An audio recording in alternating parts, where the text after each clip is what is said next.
The Sailor by Robert Everidge.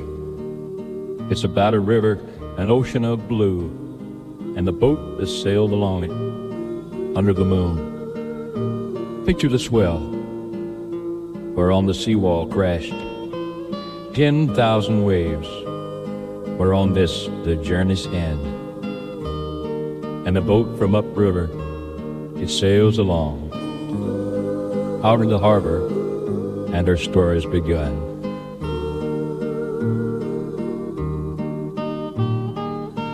With a young sailor, his clothes hanging loose, except for his hat and tight-fitting boots. It set sail from that harbor, out from under the moon, on to the ocean, its waves all of blue. With his sails full of wind, and by compass he checked the course he had marked out on this map.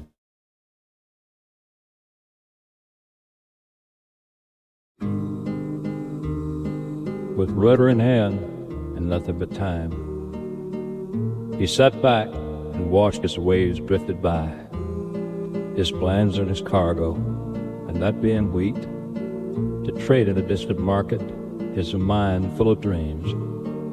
After some days of a favorable breeze, he arrived at Moore Island, and crossing its reef, he dropped his anchor and tied it secure.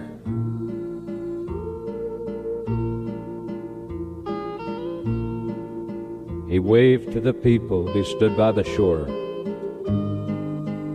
Having loaded the wheat that he hoped with to barter,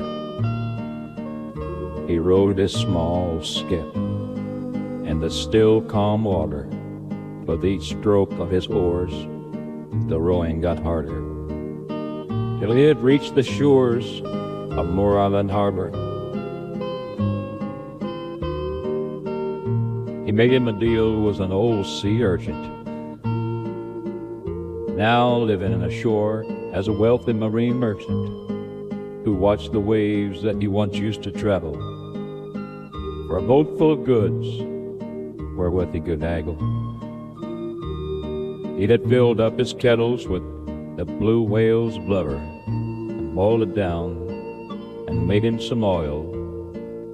He stowed it away with the helpful locals and traded with sailors whose anchors had laid in the still calm waters of Moore Island Bay. Then the sailor, with his lading now stowed, on his bunk he laid with it down in the hold.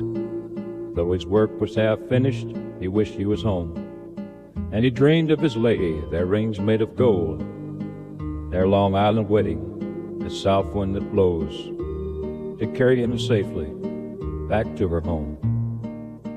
So the young sailor, with his clothes hanging loose, except for his hat and tight-fitting boots, pulled up on the anchor and hoisted his sails, passing the reef that made the lagoon. He sailed out from the harbor, there under the moon, onto the ocean, its waves all of blue, with his sails full of wind, and by compass he checked the course he had marked out on his map.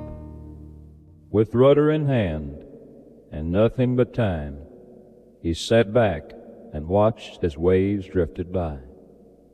With his cargo of oil and his tackle all stowed, he finally made it back all the way home.